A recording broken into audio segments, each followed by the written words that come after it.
Welcome back, everyone. You know, if you've ever watched the evening news and just felt like, okay, I'm definitely not getting the whole story here, well, this explainer is absolutely for you. Today, we're going to impartially map out a really fascinating, highly unorthodox geopolitical framework. It comes from a recent interview with Barbara Boyd over at Promethean Action. We're going to break down the specific claims made in the source material, unpack a radically different interpretation of modern history, and see how this alternative framework might literally change the way you interpret current conflicts. Right out of the gate, I want to hook you with the source's most provocative claim. Think about this. Was the 1979 Iranian Revolution actually a British intelligence operation? I mean, the mainstream narrative tells us it was this grassroots religious uprising against a Western-backed dictator, right? But Boyd asserts that the Ayatollah Khomeini was in fact an asset entirely controlled by British intelligence services. Now, to understand how she arrives at this massive rewrite of history, we have to look at the foundational theory driving her whole worldview. Okay, let's dive into this. Here's our roadmap to unpack these sweeping claims. First, two rival economic systems. Second, rewriting the 1979 revolution. Third, the origins of political Islam. Fourth, Trump's geopolitical strategy. And finally, anomalies in modern warfare. Section 1. Two rival economic systems. So the source's entire framework rests on this fundamental behind-the-scenes clash between two rival global forces. The dichotomy here is incredibly stark. On one side, we have what they call the American system. In Boyd's framework, this is championed by founders like Alexander Hamilton. It's focused on true industrial development, building nuclear power, pouring steel, and strengthening sovereign nation-states. On the exact opposite side, we have what the source calls the British, or Council on Foreign Relations model. They call it controlled disintegration, and this model allegedly aims to halt development entirely, keeping developing nations hooked on basic resource extraction, super volatile spot markets, and just crushing IMF debt. And according to the interview, this wasn't some sort of accident. Boyd makes the massive claim that British interests and the Council on Foreign Relations intentionally pushed a cultural war back in the 1970s and 80s, often disguised as the limits to growth or early environmental movements, specifically to prevent developing nations from modernizing. The quote we're looking at represents the source's characterization of the CFR's mindset back then. Basically, a real fear that populations in the developing world were just growing too fast, and a strict mandate that the American system of true economic independence absolutely could not be allowed to spread. Section 2. Rewriting the 1979 Revolution. Now let's see how Boyd applies this economic framework to completely rewrite the history of Iran.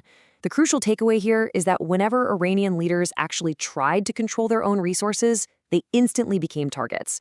Just look at the timeline. In 1953, Mossadegh is overthrown, an operation the source claims both the CIA and MI6 spearheaded because he dared to try and nationalize oil. Fast forward to the 1970s. The Shah of Iran is aggressively pursuing that American system we talked about. By the late 70s, he's planning to take over British Petroleum contracts, and right after he does that, boom, the 1979 Khomeini Revolution happens. Let's zoom in on the Shah for just a second, because it's important. Now, while acknowledging he ran a brutal secret police force, Boyd claims the Shah was ultimately targeted by the British because he posed a massive threat to their economic control. He wasn't settling for what they call fake appropriate development, like just slapping up some solar panels. No, he was building industrial-scale nuclear and steel plants. And crucially, he planned to rip up those contracts with British Petroleum, and he was even organizing OPEC nations to take a similar stance for total resource independence. So, to stop this absolute nightmare for their bottom line, the source alleges the British orchestrated the Shah's downfall. They weaponized human rights campaigns and installed Ayatollah Khomeini. Boyd cites this 1980 book, Hostage to Khomeini, by Robert Dreyfus, claiming it documents exactly how Khomeini was a deployed intelligence agent.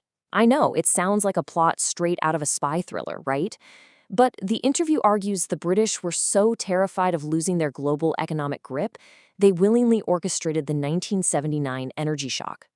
That shock destroyed the long-term oil contracts the Shah loved, set up a volatile spot market controlled by the City of London, and basically obliterated Iran's middle class, throwing the country back into a feudal state of, you guessed it, controlled disintegration. Section 3. Origins of political Islam. So how does the source connect the craziness of 1979 to the broader modern movements across the Middle East? Well, they make a highly unconventional claim about the Muslim Brotherhood. They define it not as some grassroots Islamic movement, but as a philosophical amalgam completely engineered by British orientalists over at Oxford and Cambridge. According to the interview, British intelligence studied Sufism and traditional Islam and then molded this carefully crafted synthetic ideology, political Islam. It was designed to act as a permanent destabilizing force. The end goal? To violently disrupt any nation-state that was trying to achieve true industrial modernization. And this brilliantly illustrates exactly who falls into these two warring global camps. It's like a giant geopolitical puzzle.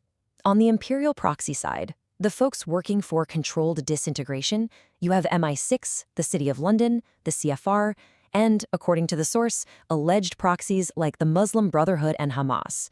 Now, on the other side, advocating for the American system of national development, you have Promethean Action themselves, the former Shah of Iran, and, interestingly enough, Donald Trump. But a huge question is, how do these imperial proxies actually fund their operations?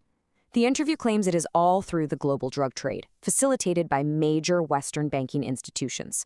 The source points the finger specifically at HSBC and literally labels the City of London as the money laundering capital of the world. According to this view, the conflicts you're seeing on the news every night, they aren't actually religious at all. They're just giant turf wars over illicit money. Militant proxies like Hezbollah are allegedly functioning as the chief money launderers for a massive British-aligned criminal cartel. Section 4. Trump's geopolitical strategy. Fast forwarding to today, we really need to look at how the source views modern politics, and specifically Donald Trump, through this exact same anti-imperial lens. Boyd argues that Trump's true geopolitical goals are entirely misunderstood by the mainstream media. Here's what she believes he is actually trying to do. Number 1, implement that American system of political economy worldwide. Number 2, wage a kinetic war against the drug trade and the criminal operations run out of the City of London. And number 3, establish a board of peace in the Middle East, which she says manifested through the Abraham Accords, to finally overcome the region's ancient hatreds. To actually pull off this massive global shift, the source introduces a concept they call the Core Five. This is an alleged strategic alliance consisting of the United States, Russia, China, India, and Japan. Now, these are unbelievably ambitious claims, obviously, but the interviewer asserts that because these 5 nations possess the vast majority of the world's population, its technological prowess, and scientific expertise, they are literally the only coalition capable of dominating the globe and finally dismantling that British imperial grouping once and for all. So it paints a picture of 2 completely different futures for the Middle East. The source claims the British strategy relies on constant religious war, the balkanization of regions, and just maintaining the divisive legacy of the old Sykes-Picot Treaty. In stark contrast, the American strategy, which they strongly align with Trump's agenda, envisions a future of massive, high-tech infrastructure projects. We're talking desalination plants making the deserts bloom, the rebuilding of golden cities, and actual high-tech cooperation between Arab states and Israel under the Abraham Accords. Section 5. Anomalies in Modern Warfare. So, how do the speakers in this interview actually arrive at these staggering conclusions about current events? Well, they explain their analytical method in 3 steps. First, they acknowledge the fog of war, basically the heavy propaganda constantly pushed by the media. Second, and this is absolutely crucial, they look for anomalies. They look for actions by states that completely contradict their traditional behavior or the mainstream narrative. It's like looking for glitches in the matrix. And third, by connecting those anomalies, they attempt to identify the massive shifting imperial alignments happening right behind the scenes. And the host of the interview provides a perfect example of one of these modern anomalies right at the end.